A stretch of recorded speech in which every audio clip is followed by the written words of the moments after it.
হাসপাতালে পরিকাঠামোর অভাব নেই, কিন্তু প্রয়োজনীয় চিকিৎসক নেই, ফলে মার খাচ্ছে চিকিৎসা পরিষেবা। হাসপাতাল জুড়ে লাটে উঠেছে পরিচ্ছন্নতা। সরকারি হাসপাতালে রক্ত পরীক্ষা করার নামে নেওয়া হচ্ছে টাকা। নির্বিকার স্থানীয় তৃণমূল বিধায়কের নেতৃত্বে চলা রোগী কল্যাণ সমিতি বাঁকুড়ার বড়জোড়া সুপার স্পেশালিটি হাসপাতালের এইসব অব্যবস্থার অভিযোগ তুলে এবার হাসপাতালের সামনে ক্ষোভে ফেটে পড়ল বিজেপি। বাঁকুড়া থেকে শাহজাহান আনসারের রিপোর্ট, বিশ্ব বাংলা নিউজ।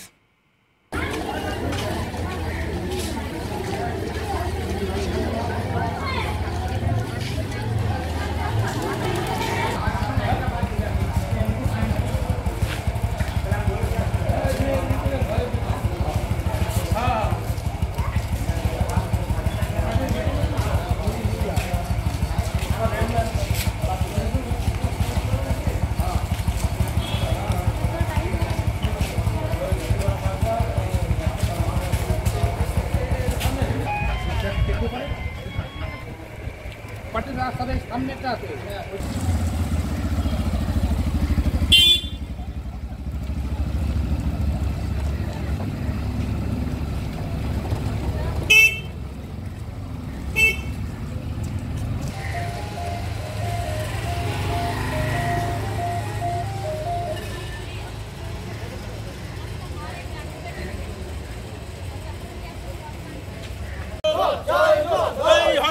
রক্ত পরীক্ষায় টাকা নেওয়া হচ্ছে কেন? পদার্থ সুপার তুমি জবাব দাও। হসপিটালে রক্ত পরীক্ষায় দুর্নীতি মানছি না, মানবো না। এই হসপিটালে এমএলএ চামচাদের দাদাগিরি মানছি না, মানবো না। এই হসপিটালে স্বজন পোষণ মানছি না, মানবো না। তুমি জবাব দাও। এই হসপিটালে সঠিক সময়ে ডাক্তার আসছে না কেন? পদার্থ সুপার তুমি জবাব দাও।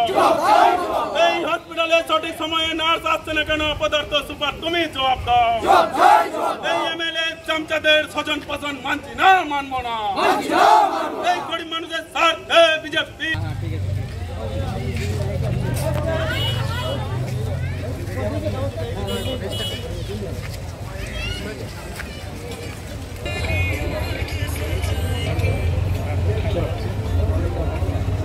আমি বলে দিচ্ছি, আমাদের নীলেশ্বর দা, গোবিন্দ দা, সোমনাথ দা এবং আমাদের আর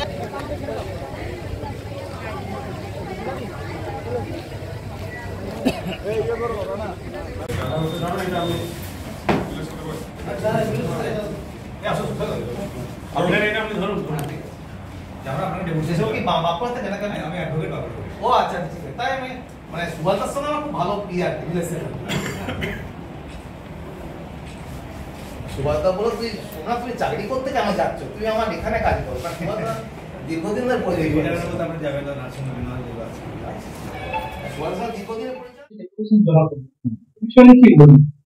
এ বিষয়ে বলতে চাই যে 9 দফার দাবি দেওয়া হয়েছে, তার মধ্যে এখানে যে পয়েন্ট গুলো আছে, হ্যাঁ, সেই পয়েন্ট গুলোর মধ্যে যত দ্রুত সম্ভব এই ব্যবস্থাগুলো সম্বন্ধে ব্যবস্থা নেওয়া হবে আর কি।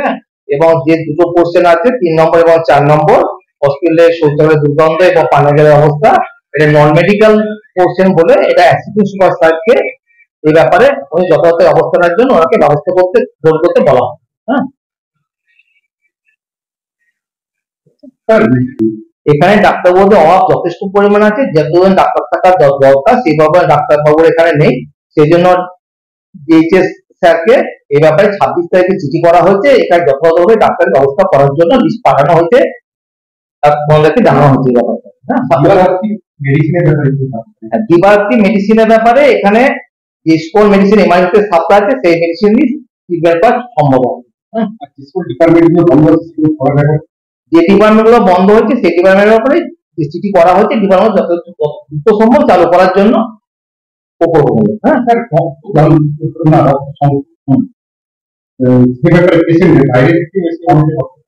বাইরে থেকে যে রক্ত সংগ্রহ হতো সেই ব্যাপারটা বন্ধ করে দেওয়া হয়েছে। অনেকদিন হয়ে গেল, এটা 15-20 দিন আগে থেকেই বন্ধ হয়ে গেছে এই ব্যাপারটা। এখন এখানে সমস্ত রক্ত বেরোগুলো হচ্ছে, এই ব্যবস্থা করতে হচ্ছে।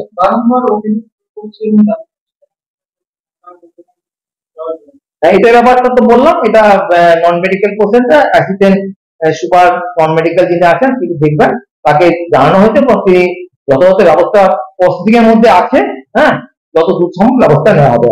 হ্যাঁ, ডক্টর সোমনাথ মন্দির, দেয়ার ডিউটি মেডিকেল অফিসার। আমি অ্যাডিশনাল চার্জে আছি, আমি একজন মেডিকেল অফিসার, আমাকে এই চার্জটা অ্যাডিশনাল হিসাবে দেওয়া হচ্ছে in addition of my duty. আমার যে ডিউটি আছে মেডিকেল অফিসার ডিউটি, তার সঙ্গে এই চার্জটা আমাকে টেম্পোরারি দেওয়া হয়েছে, টেম্পোরারি দেওয়া হয়েছে। বলতে সুপার থেকে টেম্পোরারি চার্জ দেওয়া হচ্ছে, টেম্পোরারি কথা কিন্তু মাথায়, হ্যাঁ এমবিবিএস পরিণত হয়েছে। এখানে সাধারণ মানুষ আসছে, সঠিক চিকিৎসা পাচ্ছে না। এই হসপিটালে শৌচালয়ের জল দীর্ঘদিন ধরে জমে রয়েছে হসপিটালের বাইরে, তার পাশে আউটডোর চলছে, সেখানে আউটডোরে শয়ে শয়ে মানুষ লাইনে দাঁড়িয়ে রয়েছে, সেখান থেকে মশা, ম্যালেরিয়া, ডেঙ্গু উৎপত্তি হচ্ছে। আজকে এই হসপিটাল কর্তৃপক্ষের কোনো ভূক্ষেপ নেই। এখানে রোগী কল্যাণ সমিতির চেয়ারম্যান বর্তমান এমএলএ অলোক মুখার্জির নেতৃত্বে তার কিছু পোষা গুন্ডা এই হসপিটালে এসে তারা স্বজন পোষণ করছে। এই হসপিটালে রাত্রের বেলাতে সঠিক সময়ে ডাক্তার থাকে না, সঠিক সিস্টার থাকে না। আজকে দিনের পর দিন সাধারণ মানুষ এসে এখানে সুচিকিৎসা পাচ্ছে না। তার বিরুদ্ধে আমরা 9 দফা দাবি নিয়ে এই হসপিটালের সুপারের কাছে আমরা ডেপুটেশন দিয়েছি। উনি আমাদেরকে আশ্বাস দিয়েছেন যত তাড়াতাড়ি সম্ভব আমি এর ব্যবস্থা নেব। আমাদের 9টি দফা আমাদের চিঠিতে রয়েছে। আমরা আগামী দিনে এর ব্যবস্থা না পেলে আগামী দিনে আমরা বৃহত্তর আন্দোলন করে স্তব্ধ করে দেবো বর্জরা। আমরা এই তোলামূলকে ভয় পাই না, কারণ এই হসপিটাল একটা মন্দিরের জায়গা। এখানে সাধারণ মানুষ এসে সঠিক চিকিৎসা যেন সাধারণ সঠিকভাবে পায় তার ব্যবস্থা করতে হবে। সমস্যা বললে সারা রাত শেষ হয়ে যায়। আমরা 9 দফা দাবি আজকে দিয়েছি। আমাদের দাবি হচ্ছে ওপিডি বিভাগে সঠিক সময়ে ডাক্তার আসতে হবে। ইউএসজি দীর্ঘদিন ধরে বন্ধ রয়েছে, সেটা অবিলম্বে চালু করতে হবে। হাসপাতাল চত্বরে শৌচালয়ে দুর্গন্ধ জল জমে রয়েছে, সেটা নিকাশির ব্যবস্থা করতে হবে। হাসপাতাল চত্বরে যথাযথ পানীয় জলের ব্যবস্থা করতে হবে। ইমার্জেন্সি বিভাগে যথাযথ অভিজ্ঞ ডাক্তারের ব্যবস্থা করতে হবে। রক্ত পরীক্ষার ক্ষেত্রে যে 2 নম্বরিটা চলছে, এখানে বহু পেশেন্টের রক্ত টানা হচ্ছে, সেখানে পয়সা নেওয়া হচ্ছে। সরকারি হসপিটালে সম্পূর্ণ বিনা পয়সায় রক্ত পরীক্ষা হবে, সেটাই আমরা জানি, সাধারণ মানুষ জানে, কিন্তু সেখানে পয়সা নেওয়া হচ্ছে পেশেন্টদের কাছ থেকে। কেন নেওয়া হবে? এখানে দিবারাত্রি মেডিসিনের ব্যবস্থা করতে হবে, ওষুধের দোকান রাত্রেবেলায় বন্ধ থাকে। যথাযথ অ্যাম্বুলেন্সের ব্যবস্থা করতে হবে, অ্যাম্বুলেন্সের পরিষেবা একদম ভেঙে পড়েছে। এখানকার স্থায়ী অস্থায়ী কর্মীবৃন্দদের পর্যাপ্ত পরিমাণে ও সঠিক সময়ে নিয়োগ করতে হবে। এই 9টি দফা আমাদের দাবি আজকে আমরা জানিয়েছি। আপনার নাম? গোবিন্দ ঘোষ, বর্জরা মন্ডল 1-এর সভাপতি, ভারতীয় জনতা পার্টি তথা বর্জরা পঞ্চায়েতের বিরোধী দলনেতা।